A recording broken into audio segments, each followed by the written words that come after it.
भाजपनं दिलेली आश्वासनं पूर्ण न झाल्यानं अजित पवार नाराज असल्याचं समजतंय। काल दिल्लीमध्ये अजित पवारांनी अमित शहांची भेट घेऊन नाराजी व्यक्त केल्याचं बोललं जात आहे। तर मराठा आरक्षणाचा प्रश्न तापलेला असताना अजित पवार अलिप्त राहिल्यानं भाजप सुद्धा नाराज असल्याचं समोर आलंय।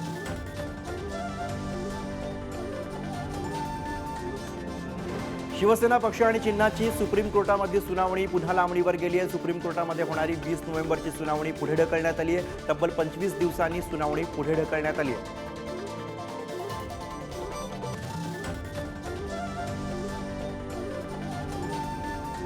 शिवसेना पक्षप्रमुख उद्धव ठाकरे आज मुंब्र्यामधील शिवसेना शाखेला भेट देणार आहेत। त्यामुळे ठाकरेंच्या स्वागतासाठी राष्ट्रवादीचे नेते जितेंद्र आव्हाड यांच्याकडून मुंब्रा आणि रेतीबंदर परिसरामध्ये बॅनरबाजी करण्यात आली।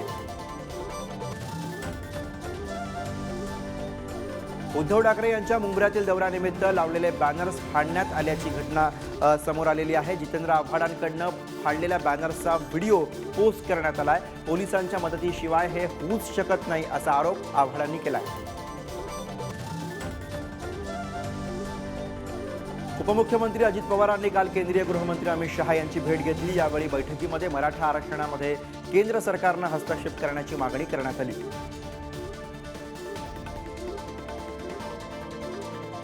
बिहार सरकारप्रमाणेच महाराष्ट्रामध्ये सुद्धा आरक्षण मर्यादा वाढवण्यात यावी अशी मागणी काँग्रेस नेते अशोक चव्हाण यांनी केली आहे। तर हिवाळी अधिवेशनामध्ये सरकारनं राज्यामध्ये आरक्षण मर्यादा शिथिल करण्याबाबत पावलं उचलावीत असंही ते म्हणाले। अजित पवारांसोबतच्या भेटीवरती शरद पवारांनी प्रतिक्रिया दिली आहे। काही लोक सुधारतील की सुधारली तर आनंदच आहे असं ते म्हणाले। त्यांच्या या वक्तव्यानं पुन्हा एकदा चर्चांना उधाण आलं।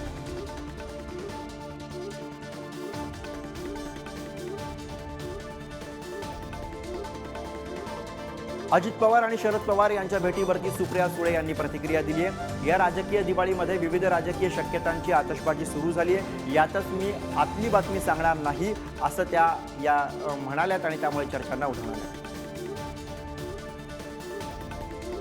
शरद पवारांच्या भगिनी सरोज पाटील यांनी शरद पवार आणि अजित पवारांच्या बैठकीमधली इनसाइड बातमी सांगितली आहे। शरद पवार आणि अजित पवार यांच्यामध्ये बैठक झाली पण त्या ठिकाणी इतर कोणीही नव्हतं असं त्या म्हणाल्या।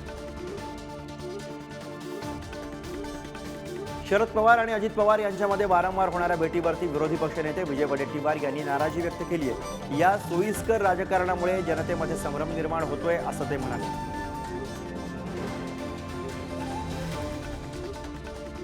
दीपोत्सवावरनं मुंबई अध्यक्ष आशिष शेलारांनी मनसे अध्यक्ष राज ठाकरे यांना टोला लगावलाय। मुंबईमध्ये एक दीपोत्सव सलीम जावेद यांच्या उपस्थितीमध्ये सुरू झाला पण आम्ही मराठी कलाकारांना घेऊन दीपोत्सव करतो असा टोला त्यांनी लगावला। आशिष शेलार यांच्या टीकेला मनसे नेते संदीप देशपांडे यांनी प्रत्युत्तर दिलंय। मराठी कलाकारांवरती अन्याय होतो तेव्हा त्यांच्या पाठीशी कोण उभं राहतं आणि कोण पाठीला पाय लावून पडतं हे महाराष्ट्राला माहिती आहे अशी टीका त्यांनी केली। लोकसभा निवडणुकीआधी शिंदेंच्या शिवसेनेमध्ये कलह सुरू झालाय। मुलाविरोधात खरोखरच लढणार असाल तर तिकीट घ्या असा सल्ला रामदास कदमांनी गजानन कीर्तीकरांना दिलाय। कीर्तीकरांकडून पक्षाला दगाफटका होण्याची शक्यताही त्यांनी वर्तवली आहे। माजी महापौर किशोरी पेडणेकर यांना पुन्हा ईडीनं समन्स बजावलंय। कोविडमधील बॉडी बॅग घोटाळा प्रकरणी 23 नोव्हेंबरला त्यांची पुन्हा चौकशी होणार आहे। आमदार संजय गायकवाड यांच्या सोशल मीडियावरील पोस्टमुळे ते लोकसभेची तयारी करतायत का असा सवाल उपस्थित झालाय।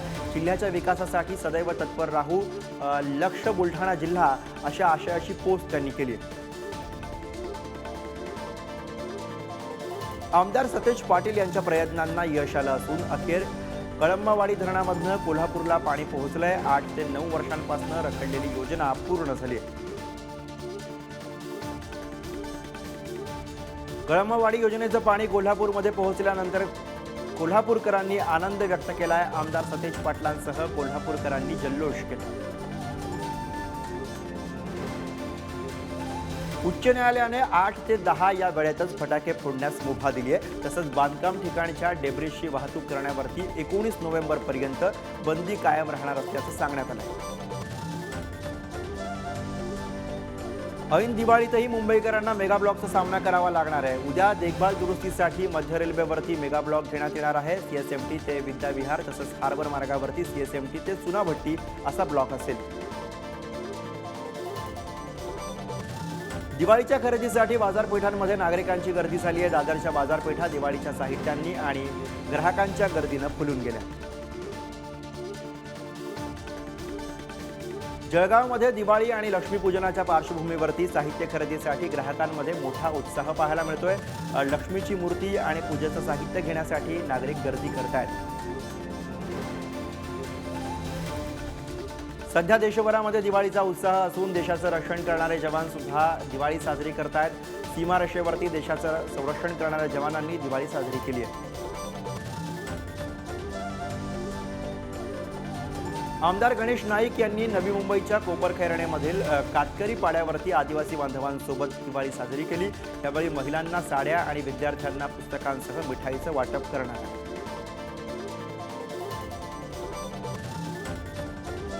अहमदनगरच्या कर्जत तालुक्यामधील बर्गेवाडी इथं केंद्र सरकार आणि राज्य सरकारच्या वतीनं नाफेडच्या माध्यमातून चणा डाळ वाटप करण्यात आली।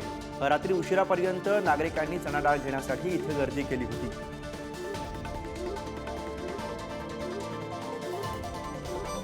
गरिबांची दिवाळी आनंदात साजरी होण्यासाठी त्यांना कपडे आणि फराळाचं वाटप करण्यात आलं। वर्धा सोशल फोरम आणि दत्ता मेघे कॉलेज ऑफ फार्मसीच्या वतीनं हा उपक्रम राबवण्यात आला। यावेळी रोठा आश्रमातील चिमुकल्यांना मार्गदर्शन करण्यात आलं। दिवाळीनिमित्त धुळे आगारानं लांब पल्ल्याच्या 50 एसटी बसेसच्या फेऱ्या वाढवल्यात। ग्रामीण भागामध्ये सुद्धा जादा बस सोडण्यात येणार असून उत्पन्नामध्ये वाढ होण्याची शक्यता आहे। वर्ध्यामधील मित्रपरिवाराच्या आपली दीपावली कार्यक्रमामुळे अनेकांची दिवाळी गोड झाली। आपली दीपावली कार्यक्रमाअंतर्गत गरजूंना मोफत रवा साखर वाटप करण्यात आली।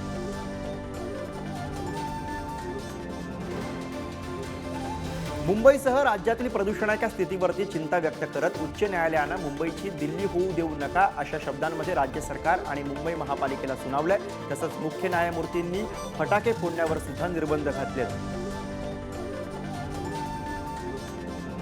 मुंबईमध्ये वाढत्या प्रदूषणाच्या पार्श्वभूमीवरती महापालिकेनं बांधकाम थांबवण्याचा निर्णय घेतला। यावेळी अटी आणि शर्तींचं पालन न करणाऱ्या शहरातील 25 इमारतींचं बांधकाम थांबवण्याचे आदेश हे देण्यात आले।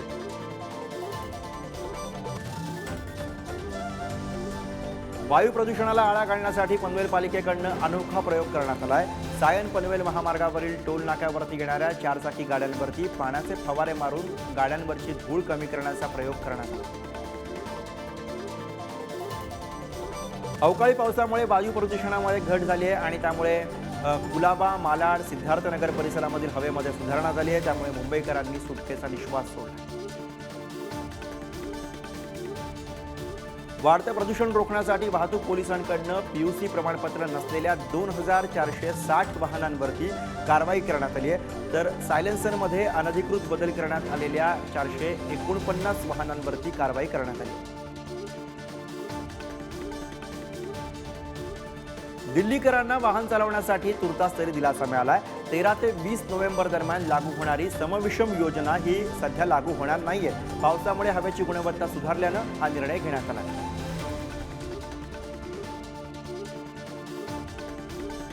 बाबासाहेब आंबेडकरांच्या महापरिनिर्वाण दिनी मुंबईमध्ये सार्वजनिक सुट्टी जाहीर करण्याची मागणी करण्यात आली आहे। काँग्रेसच्या अध्यक्षा वर्षा गायकवाड यांनी मुख्यमंत्री एकनाथ शिंदेंकडे पत्राद्वारे ही मागणी केली आहे।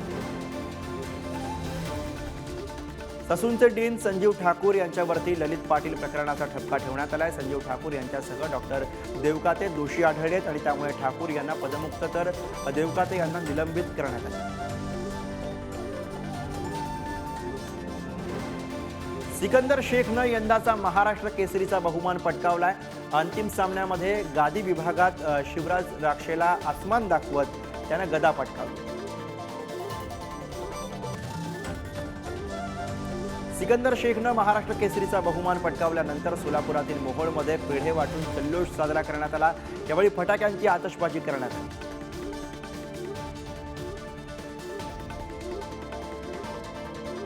दिवाळीच्या पार्श्वभूमीवरती गहू, आटा आणि तांदळाच्या किमती नियंत्रणात आणण्यासाठी केंद्र सरकारनं महत्त्वपूर्ण पाऊल उचलले। 2.85 लाख टन गहू तर 5.180 टन तांदूळ खुल्या बाजारामध्ये आणलाय आणि त्यामुळे सामान्यांना मोठा दिलासा मिळाला. धारावी पुनर्वसन प्रकल्पामधील 500 कोटी म्हाडाला परत मिळालेत. म्हाडानं धारावी पुनर्वसन प्रकल्पाला रेल्वेची जागा संपादित करण्यासाठी स्वनिधीमधनं 200 कोटी आणि महाराष्ट्र निवारा निधीमधनं 300 कोटी दिले होते. आमदार मंदा म्हात्रे यांच्या प्रयत्नांमुळे सोलार हायमसचा करता नवी मुंबई पालिकेला 25 कोटी रुपयांचा निधी मिळालाय. यातनं नवी मुंबई पालिका हद्दीमध्ये सोलार हायमससह सौर पथदिवे बसवण्यात येणार आहेत.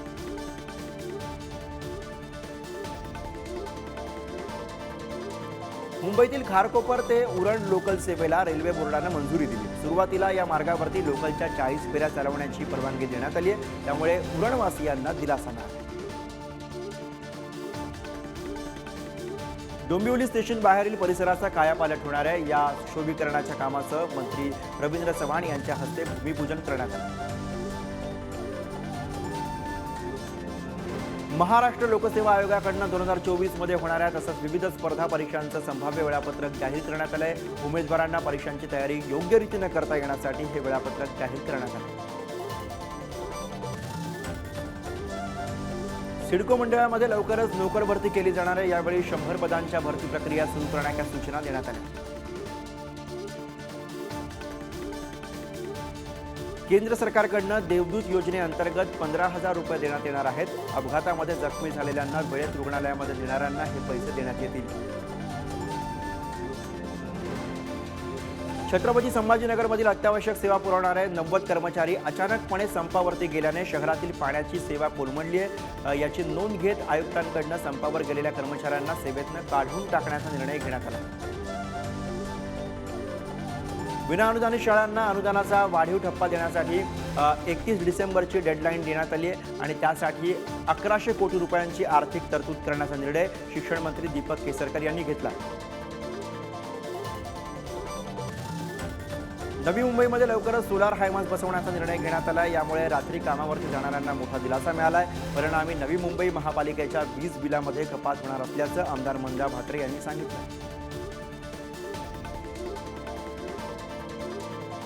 आळंदीच्या इंद्रायणी नदीतील प्रदूषणामध्ये मोठी वाढ झाली आहे. त्यामुळे वारकऱ्यांसह नागरिकांचं आरोग्य यामुळे धोक्यात आलंय.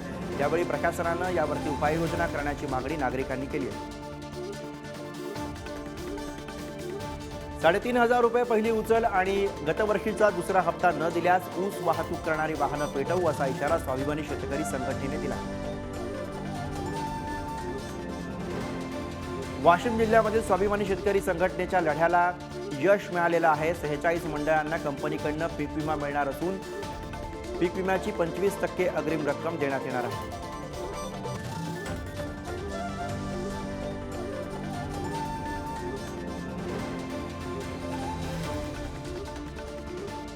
खरीप हंगाम वाया गेल्यानंतर नंदुरबार जिल्ह्यामध्ये शेतकऱ्यांनी रब्बी हंगामाच्या तयारीला सुरुवात केली. शेतकऱ्यांकडून रब्बी हंगामासाठी जमिनीची पूर्व मशागत करण्यात येते.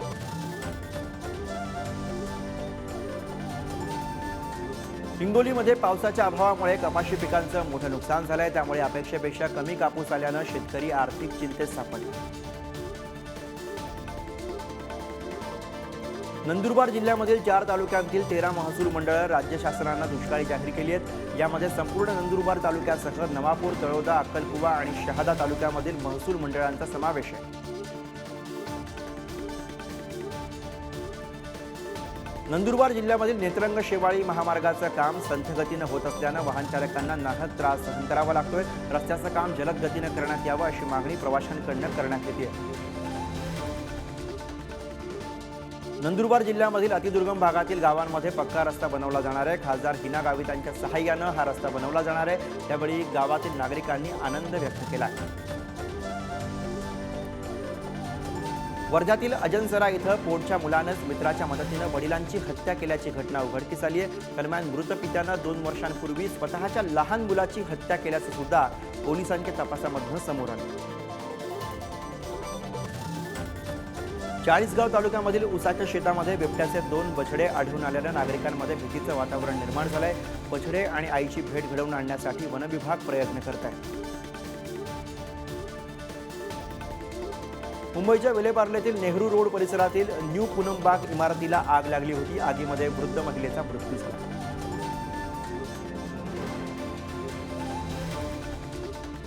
बीडमध्ये सोलापूर धुळे महामार्गावरती पोलिसांनी अवैध गुटखा वाहून नेणारं वाहन पकडलं. यावेळी पोलिसांनी गुटखा आणि कंटेनरसह 1,80,00,000चा मुद्देमाल जप्त केला. पुणे बंगळुरू महामार्गावरती कात्रज परिसरामध्ये 4 वाहनांचा अपघात झालाय. कंटेनरनं लक्झरी बस, टेम्पो आणि कारला धडक दिल्यानं भीषण अपघात झाला. यामध्ये 2 जण जखमी झाले.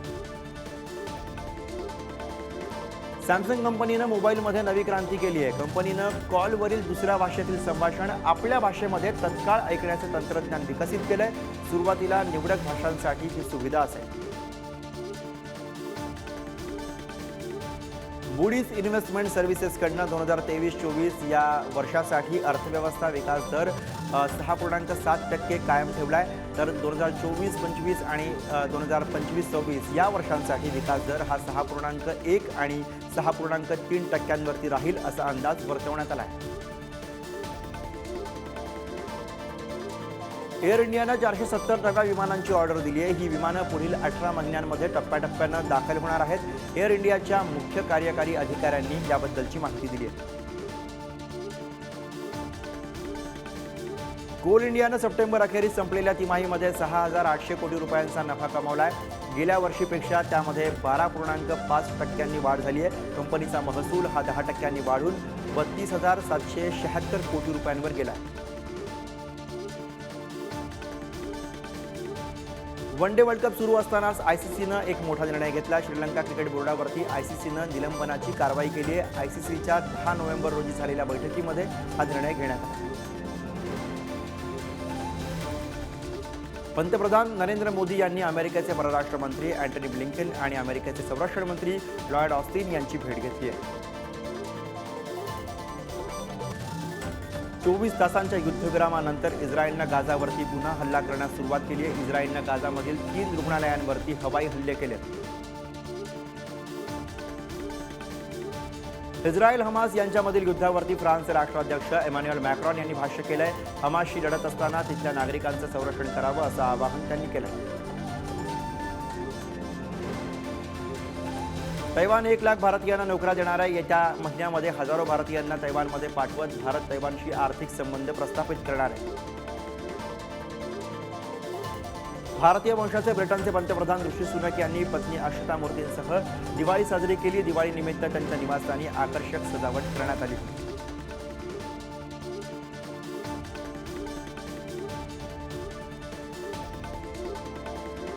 जर्मनीच्या बर्लिनमध्ये भारतीय परंपरेनुसार दिवाळी साजरी करण्यात आली आहे. बर्लिनमधील मराठी कुटुंब सोमाणी यांनी मोठ्या उत्साहामध्ये दिवाळी साजरी केली.